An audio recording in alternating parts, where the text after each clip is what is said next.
Добре дојавте во За или против, јас сум Љупчо Цветановски. Имам чест денеска мој гостин да биде председателот на МААК Страшо Ангеловски. Добре дое. Добро ве најдов. Пред 2 дена, Страшо, Европската Унија, Брисел, си се погази себе си. После сето она што го правиме 21 година како кандидати, после 17 години од зеленото светло од нивната Европска комисија дека треба да ги почнеме преговорите, еден трнлив пат поплочен со вето од Грција, па сега од Бугарија, што веќе не. Тие што направија, ги отпочна преговорите со Украина и со Молдавија. Секоја чест за Украина и за Молдавија, им честитам ним, но она, другата страна на приказката е многу невкусна. Значи, погрешна ти е перцепцијата, не се погази себе си. Европската Унија се потврди себе си. Јас влегов во моите пишувања колумни во 2003-та, значи пред 23 години, за прв пат сум пишувал за двојните стандарди и за она што и упорно од тогаш има можеби десетина текстови на тема дека двојните стандарди ќе го уништат светот и дека ги разјадуваат општествата, затоа што двојните стандарди ги имаме и внатре во секој општество и ги имаме во таа така наречена меѓународна заедница. Европската Унија едноставно само ги потврди нештата кои ги стори во 2007-та. Во 2007-та преку трупа, без исполнување на каков и да е услов или процедура, беа примени Бугарија и Романија во Европската Унија. И денес се покажува зошто е тоа така. И јас, од друга страна, многу ми навелат секоја чест на Украина и Молдавија. Јас не велам. Не можам за држава во која царува корупцијата, за држава во која се погазуваат човековите права, за држава во која се е превртено наопаку, да речам браво и да прифатам дека таа и таква држава, ајде еве нека влезе таа, но се лутам зошто ние не влегуваме. Не. Јас не сакам ниту Украина во моментов да се најде во друштво во кое и ние претендираме да се најдеме. Зошто? Затоа што утре задутре таа корупција, тој криминал, сето тоа што се случува во Украина, доколку бидеме заеднички дел на нештата, тогаш ќе треба и ние овде да го почувствуваме. Еден ден ќе дојде на наплата сето ова што денес се случува. Украина е речиси целосно девастирана и според светските експерти, се извинувам, до 2090 година ќе треба да трае реконструкцијата и обновата на Украина. Нејзиниот влез во едно вакво друштво ќе значи само терет за Европската Унија и за државите членки на Европската Унија. Што се однесува до Молдавија, Молдавија е приказна за себе. Во Молдавија од 1991-та имаме мировен контингент од 5000 руски војници. Во делот кој се нарекува Приднестровје, а тоа е токму во сендвич меѓу Украина и Молдавија. И јас завчера објавив еден текст токму на оваа тема. Моите проценки се дека Европската Унија има краткорочни, среднорочни и долгорочни мотиви за приемот на Украина, за обидот за забрзан прием на Украина во Европската Унија. Краткорочните мотиви се многу јасни, се гледаат од далеку. Во моментов воениот морал во Украина е некаде многу опаднат, затоа што војната веќе трае речиси 4,5 години. Ветер во едра, така малку да ги дигна. Има многу загинати на обете страни, има многу разрушување, урнатини, сето тоа придонесува моралот да падне и сега ова е начин да им се рече издржете, браќа наши, борете се, гинете, ама ви следува брза европска иднина. На тој начин се обидува да се врати моралот. Среднорочните мотиви се исто така веќе видливи, ние ја знаеме Европската Унија и државите членки на Европската Унија, секогаш, после која и да е војна, во ваков или онаков вид, како сини шлемови, како ова или како она, се појавуваат на теренот и се обидуваат да бидат фактор таму и да добијат дел од колачот кој потоа следува. Сега, со започнувањето на преговорите, тие ќе си дозволат себе си да започнат да поместуваат своји представници во Украина, најпрви најверојатно цивилни, а потоа и воени. Во еден период, во еден ден кога ќе дојде до мир, тие како мршојаци да се нафрлат во поделбата на пленот. Оти Украина ќе треба да се обновува. Во таа обнова ќе бидат вложени страшно многу пари, меѓутоа Украина има и своји богатства кои ќе треба да се извлекуваат од таму, и тоа е тој среднорочен мотив. А тој долгорочниот, макар да и тој не е кој знае колку долгорочен, но е некаде 3-4 годишен мотив, тој според мене е она што Европската унија во моментов се милитаризира целосно. Европската унија од еден најголем мировен проект после Втората светска војна сега премина во една воена база на европските либерали. И милитаризацијата станува се поинтензивна, ние гледаме и во рамките на ЕУ, но и во рамките на секоја држава поединечно, посебно оние поголемите, се издвојуваат страотно големи суми за вооружување. Европската економија полека, но сигурно од мирновременска се префрла во фаза на воена економија. Ние гледаме најголемата германска фирма Rheinmetall, веќе целосно се префрли на воена економија, и така се подготвува, барем според нивните тврдења, за 2030-та, која ќе биде подготвена да ја порази, стратешки да ја порази Руската Федерација. И заради тоа е потребен приемот на Украина во ЕУ. Затоа што гледаме дека ќе се формираат некакви европски воени сили, вооружени сили, кои ќе делуваат според принципот на француските мускетари, еден за сите, сите за еден, а има една шега која вели сите за никаде.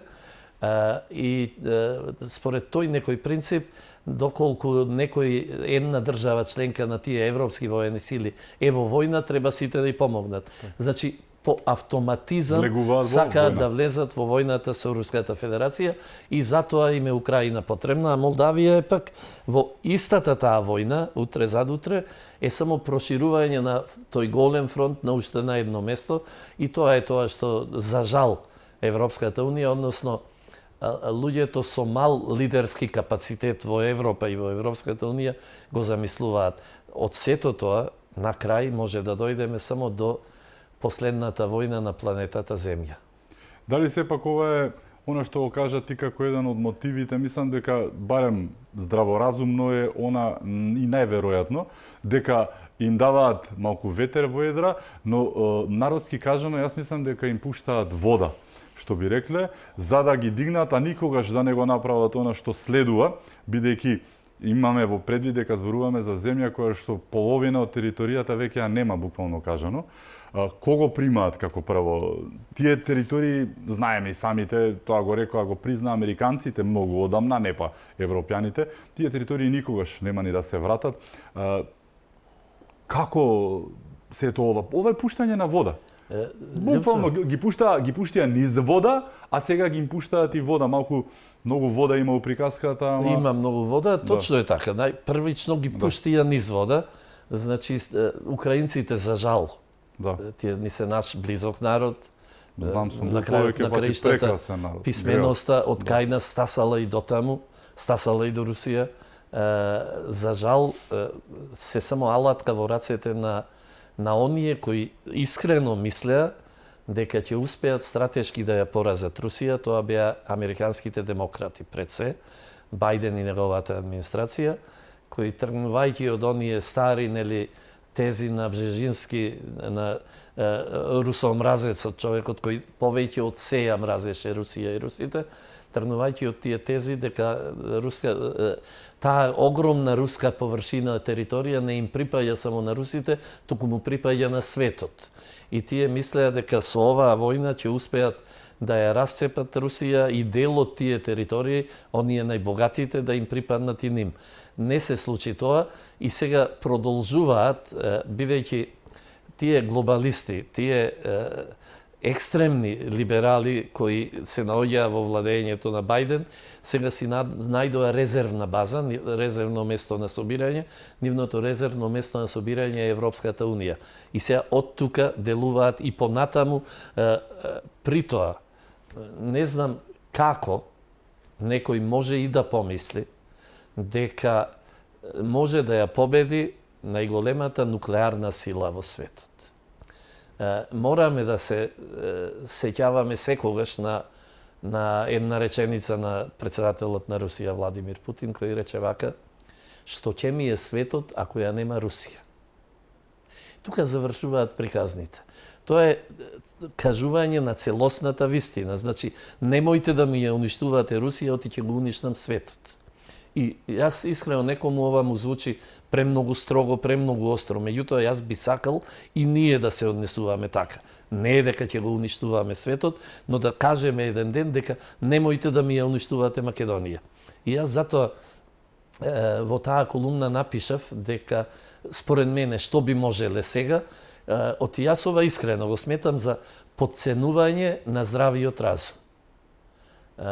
Кога две држави кои дефинитивно, јас изнесов таму податоци, според раководителот на фабриката за производство на Бентли, на најскапите автомобили во светот, кои чинат меѓу 400 и 450 илјади долари, Киев е третиот град во светот по купување на такви автомобили, а американскиот голем конзорциум за производство на најскапите јахти, кои чинат повеќе од стотици илјади долари, објави дека за наредните 4 години на списокот на купувачи на најскапите јахти на светот се само украински функционери.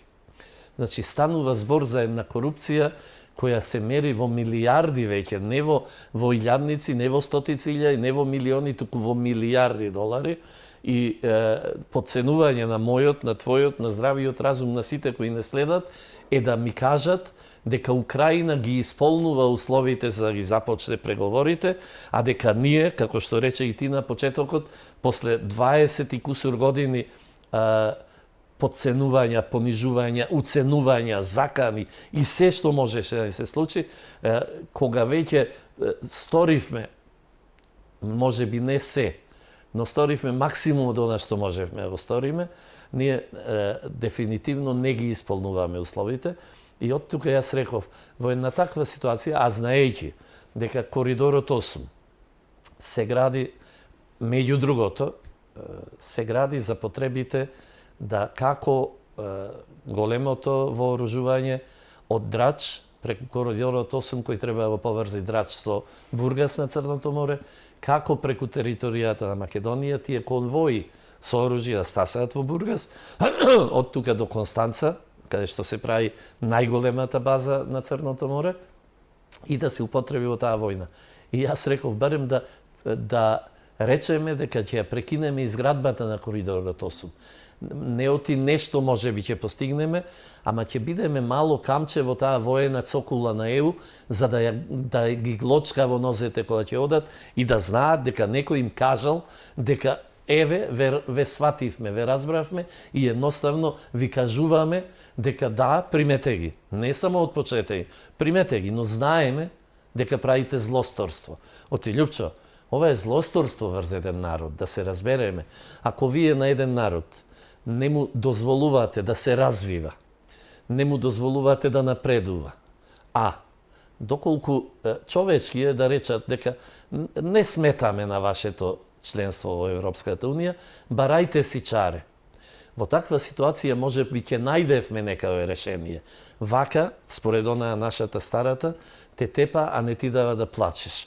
Значи, те кочи во развојот, те кочи во она се што значи твој напредок, а притоа не ти дозволува да излезеш од рамката во која те затворил, за да најдеш решение за...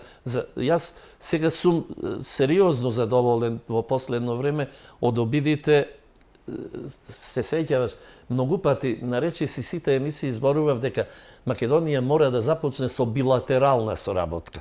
Што е се почеста и почеста. Која е се почеста и почеста, со се повеќе и повеќе држави од различни страни на светот и која очигледно почнува да носи некакви резултати, барем во сферата на економијата, во она што значи вложувања. Последната е Турција, пред тоа нашата дипломатија беше во Катар, па денес е во Британија, Унгарија, подпишавме стратешки договор за со Америка, со Унгарија, значи се тоа билатерални кои нам ни требаат. Ние доскоро, до доаѓањето на оваа влада, за жал, бевме затворени само во мултилатералните преговори или тела.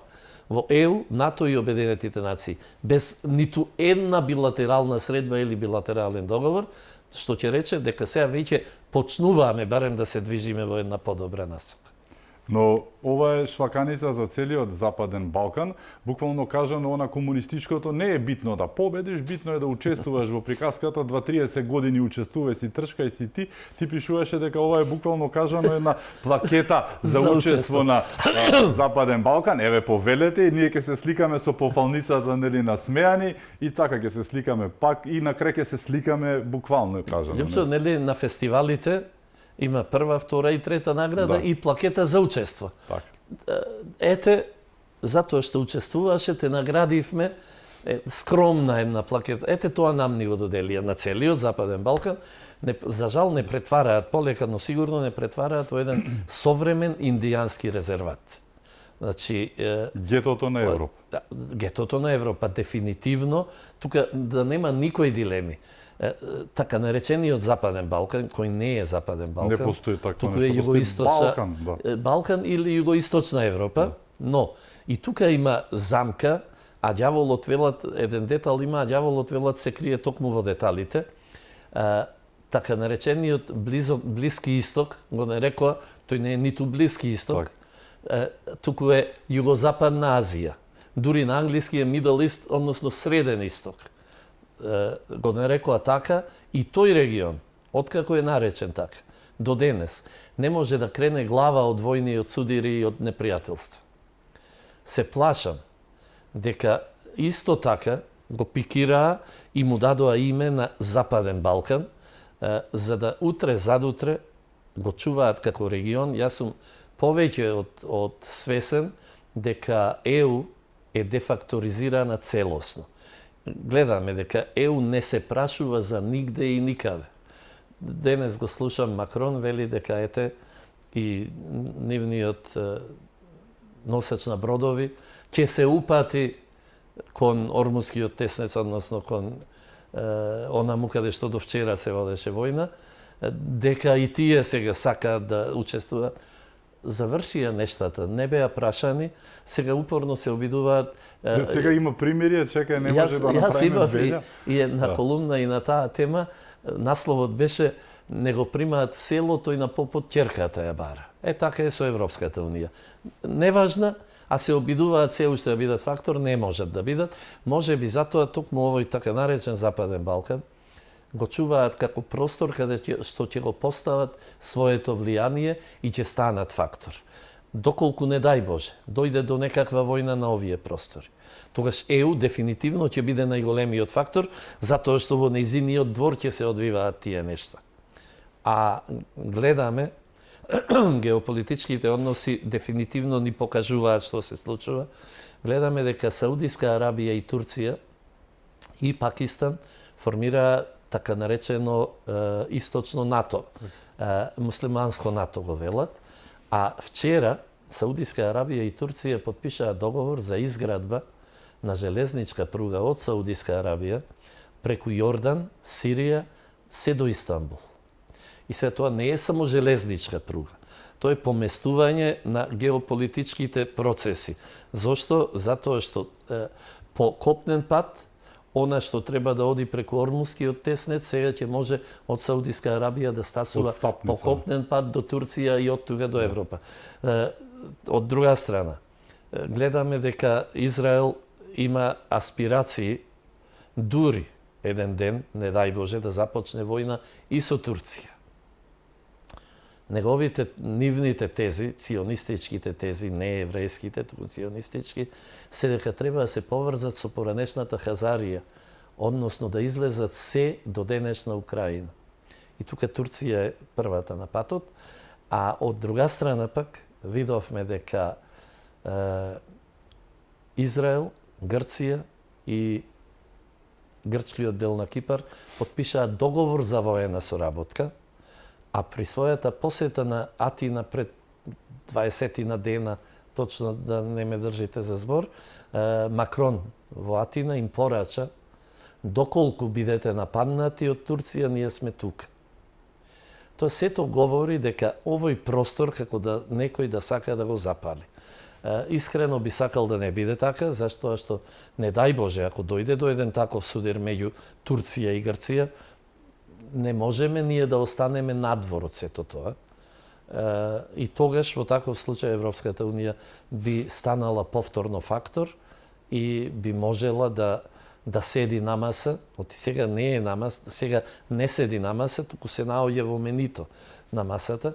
Ги гледав на состанокот вчера и завчера на Г7 во Евијан во Франција, па таму присутни и фон дер Лајен и Кошта, не знам во кое својство на состанок на Г7, прво тоа. Второ, присуството на Зеленски на тој состанок.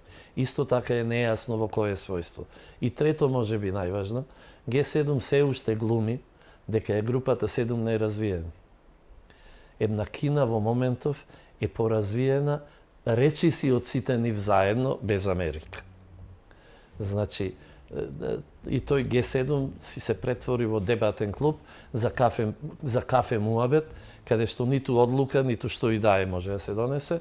И тоа, Европската унија во суштина оди од состанок на состанок, од улога во улога, од глумење до глумење, за да покаже дека има какво и да е влијание, но со последново, завчерашно, понеделничното започнување на преговорите со Украина и Молдавија, дефинитивно си го покаже своето вистинско лице.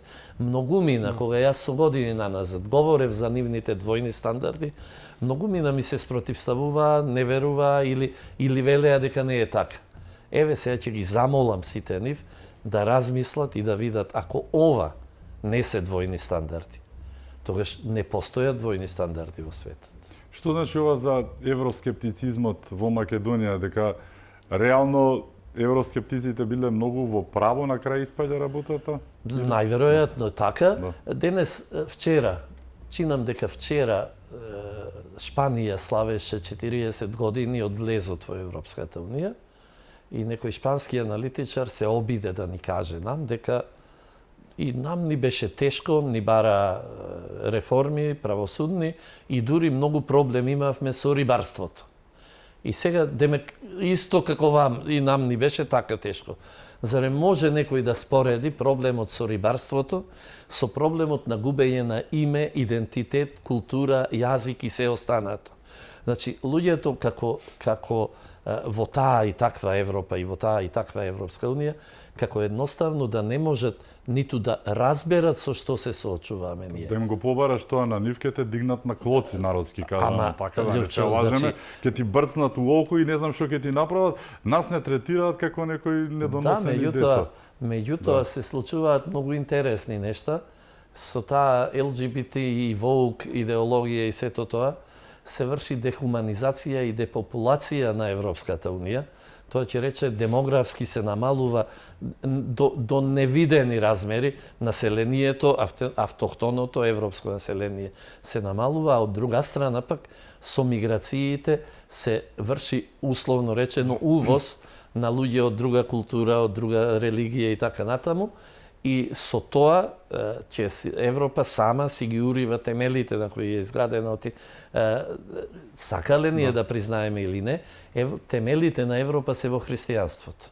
Но и во семејството. Имено. Имаше анкета, страшно велеше вака, над 50% семејството европско е еден човек, иако е еден, нели, но има, нели, се вика семејство. Втор наред доаѓа пар маж и жена без деца. Ниту едно дете. Тоа е веќе второто мнозинство, третото мнозинство е маж и жена и едно дете. И она другото е минорно. Тоа, но ми беше зборот за Шпанија, кога веќе така, нели, не разбираат како ние, затоа што ним со рибарењето не им дозволувале во некои води да рибарат, па не разбираат како ние нам што ни го одземаат името и се. Завчера 960.000 мигранти побара написмено да останат во Тоа не е удар само за Шпанија, за демографското разместување, туку и за цела Европа. Да не заборавиме, не се тие милион. Тоа се 5 или 6 милиони веќе во многу скора иднина, кога втората генерација, односно ќе ги добијат децата. Кога велат, на пример, дека тогашниот Советски сојуз изгубил 27 милиони луѓе во Втората светска војна, не е точно.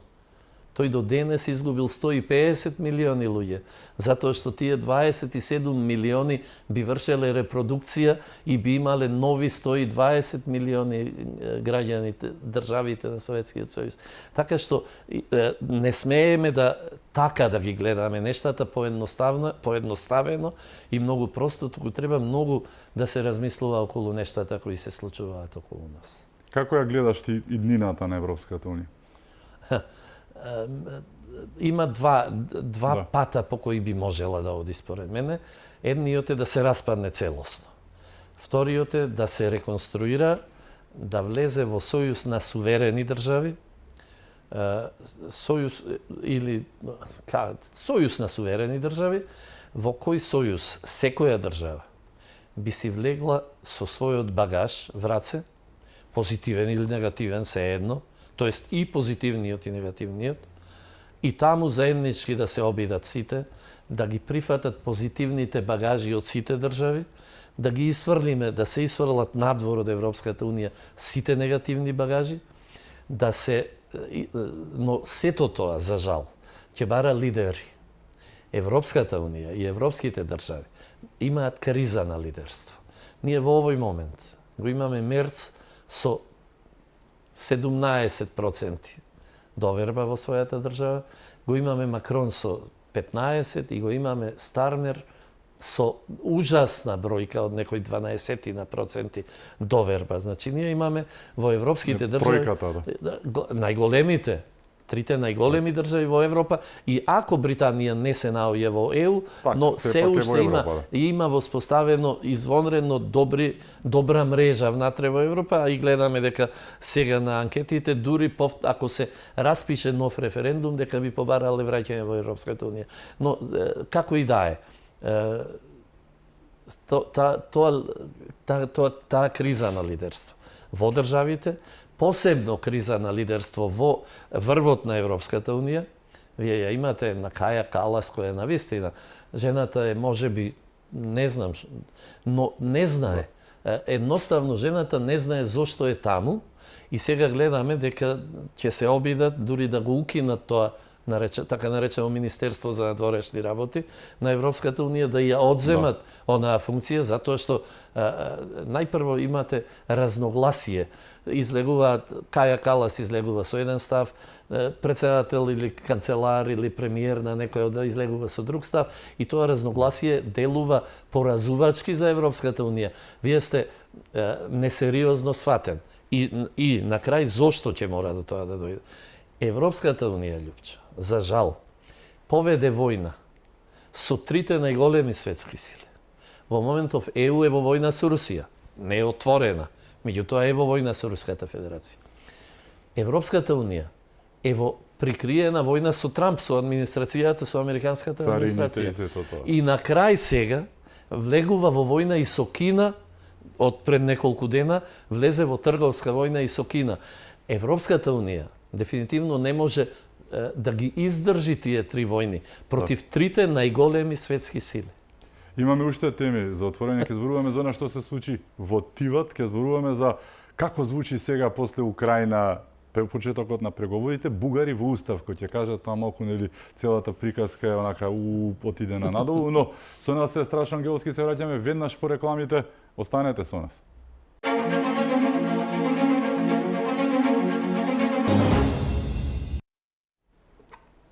Се враќаме во За или против, мој гостин е Страшно Ангеловски.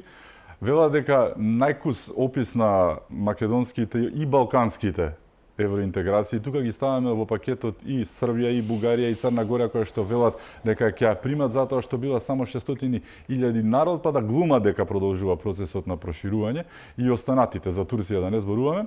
Но најкус опис е тие не лажат, се прават дека ќе не внесат, во Унијата, а ние се правиме дека им веруваме и дека така многу години тече приказката, но еве се случи тивата, најде на различни реакции, но многумина го протолкуваа како момент дека тука беа многу искрени, дека кажаа дека никогаш нема да не примат.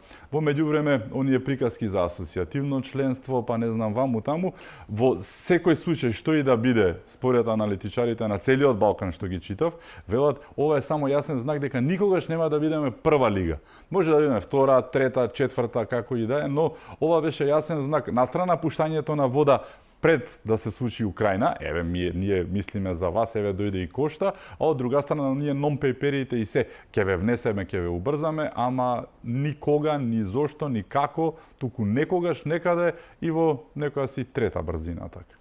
Значи со години на нас говорев дека нема да бидеме дел од Европската унија, од ваквата Европска унија.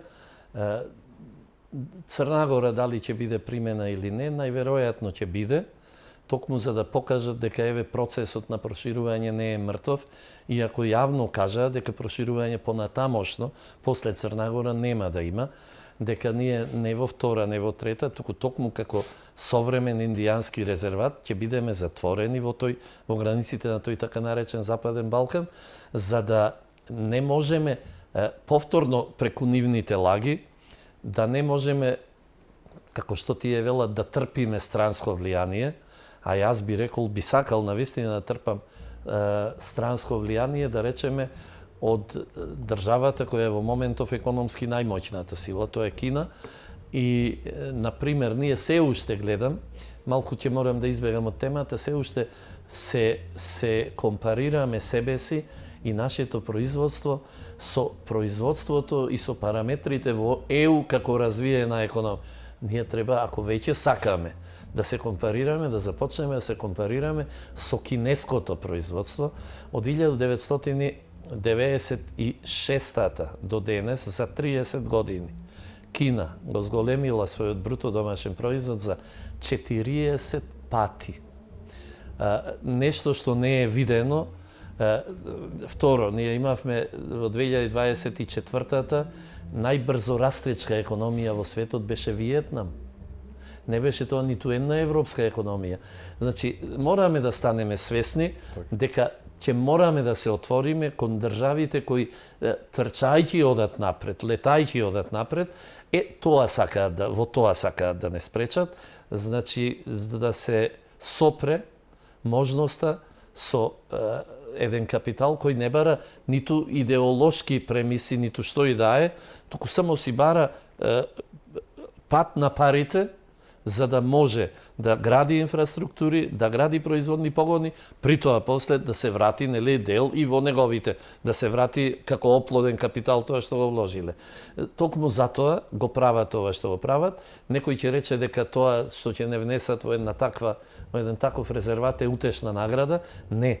Тоа е само уште еден начин како да се закочи нашиот развој, нашиот просперитет. И јас искрено сакам да дојде до промена на властите во Европа. До година ќе имаме избори во Франција. Чинам дека веќе се повеќе од познати. 2029-та ќе имаме во Германија, каде што АФД веќе стана сериозно прва политичка сила. И тоа некаде го напишав, дури јас предпоставувам дека е можно да се создаде нова држава во Европа, тоа би била Прусија. Односно се отцепи делот на Источна Германија, затоа што дефинитивно луѓето од Источна Германија и оние од Западна не се разбираат. Не можат да се најдат себе си и во однос на миграцијата, и во однос на економскиот развој, и во однос на се останато. И мислам дека токму заради тоа ова во Тиват беше само обид да ни се врачат утешните награди. Некои помислија дека навистина е така, но оние паметните чинам дека им е јасно дека од сето тоа нема ништо. Велиш резерват, барем казина, ќе речев да ни даде, ама имаме веќе за жал премногу казина, па сега кука требало да се тргнат од училиштата, 10.000 луѓе, мислам дека сето тоа е смешно, но посмешно од сето тоа е сега онаа приказка која што вели после понеделникот, после приемот, почнувањето на преговори со Украина, но и со Молдавија, кога ќе ни речат бугарите во устав се единствениот услов, како звучи ова, да не речам урнебесно, навистина, нема поента. Од два агли ќе го искоментирам. Првиот е, пред една недела некаде, отприлика Зеленски потпиша декрет со кој го исфрли рускиот јазик, со декрет го исфрли рускиот јазик од употреба во Украина, што директно се коси со Европската повелба за малцински и регионални јазици. Значи, директно направи нешто кое требаше да го направи во обратна насока. А нам ни бараат тоа што ни го бараат. Јас пред минатата година имаше во Австралија референдум за внесување на домородното население, абориджините во уставот на Австралија.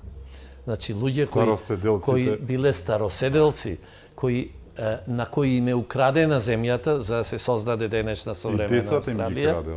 И да не зборуваме понатаму, ниту еден од таа така наречена меѓународна заедница не изврши притисок, ниту пак со еден збор и се обрати на Австралија и побара, ајде ставете ги абориджините во уставот.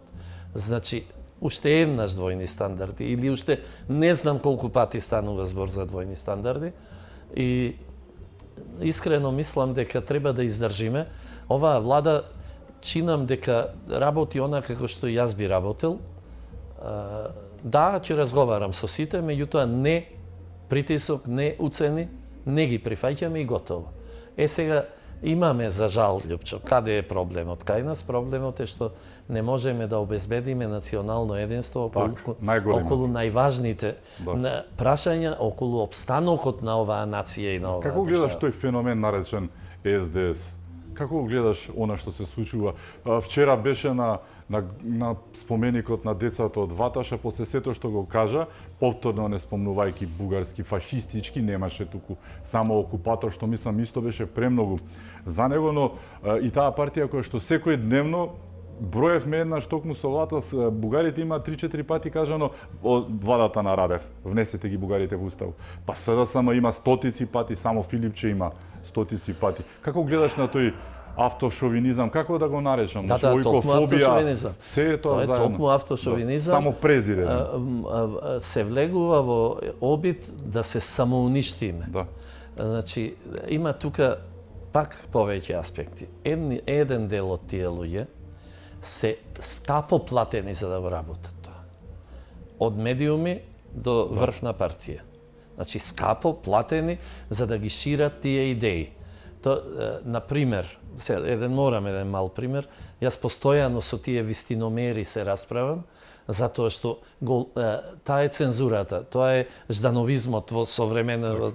Кројачницата. И пред 4-5 години во нивните вистините рекоа дека лага е тие што тврдат, а меѓу нив бев и јас, дека постоеле лаборатории, биолошки лаборатории во Украина, дека е тоа уште една руска пропаганда, дека руските мегафони во Македонија го кажуваат.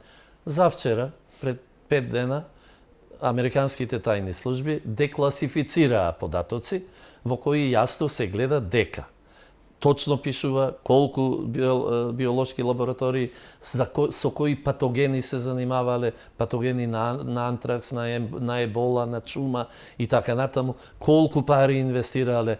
И сега, ајде, нека излезат тие луѓе и нека му се извинат на овој народ, не треба мене, затоа што ме правеа дека лажам, дека сум ваков или онаков мегафон.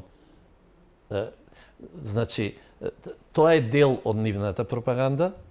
Вториот дел се луѓе кои едноставно се таму како во обид да им повладуваат на лидерите, на тие што зборуваат вака, за да задутре при евентуална промена на власта и тие дојдат до некаква функција или до што и да е, но најопасните сепак се врвот на таа, не е тоа веќе партија, туку тоа е најголемата либерална невладина организација во Македонија. И ние имаме проблем со повампирувањето на радикалната левица. Ние, сите политички партии од левата страна на политичкиот простор во Македонија спаѓаат во таа радикална левица. Оти тој либерализам, таков неолиберализам, тој може би најрадикалниот дел на денешното левичарење, кој многу суптилно уништува и вера, и нација, и деца, и семејство, и се. Втората е комунистичкиот или марксистичката левица, која ја имаме во една друга левичарска партија во Македонија, и во третата левичарска партија имаме една партија која глуми, која наликува на национален социјализам. Значи, национална левица. Тоа ти зборува нешто, нели го имавме. Глуми патриотизам, при тоа припаѓа во она стадо, левичарското стадо. Има Македонија, значи, проблем со левицата. Најверојатно има проблеми со десницата, затоа што, освен МААК, во Македонија нема десна политичка партија. Зборувам десна. ВМРО ДПМН е центар десна, барем и според нивните кажувања, а десна политичка партија е МААК. И сега во тој либерален вокабулар, низ Европа посебно, доаѓа до лага дека десните партии се радикални, дека се вакви, дека се онакви, дека не знам до војна ќе доведат. Не е точно, војната ја поддржуваат левите либерални партии во сите држави во Европа и во Европската унија. Времето е тоа. Ти благодарам. Што беше мој гост? За жал, следниот пат ќе го растегнуваме времето како децата што ја растегнуваат мастиката, за да можеме повеќе да поприкажеме. Живи и здрави да сме, ќе има многу шанси, ти одиш на одмор, ти посакувам убав одмор, па се гледаме потоа. Благодарам. Ти благодарам што беше мој гост, ми беше чест. И благодарам и вам што бевте со нас, да сте ни живи и здрави и секако чувајте се многу.